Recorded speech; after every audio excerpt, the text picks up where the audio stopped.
Magandang araw sa inyong lahat, nagbabalik ang TNT Trends and Tour Channel.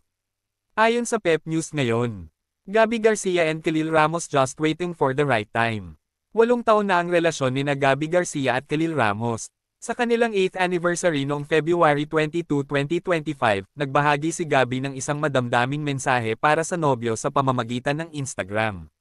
Mensahe ng kapuso actress published as is, 8 years of you, of US, of love that feels like home.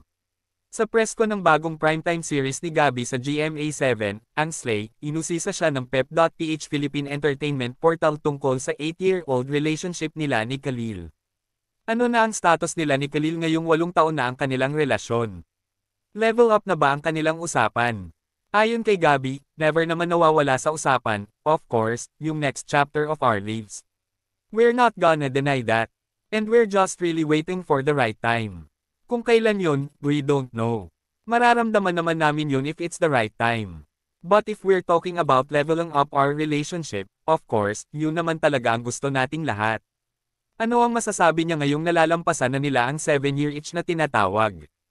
Ang 7-year itch ay terminong ginagamit upang ilarawan ang panahon sa ika-7 taon kung saan nagkakaroon ng pagbabago sa nararamdaman ng dalawang magkarelasyon.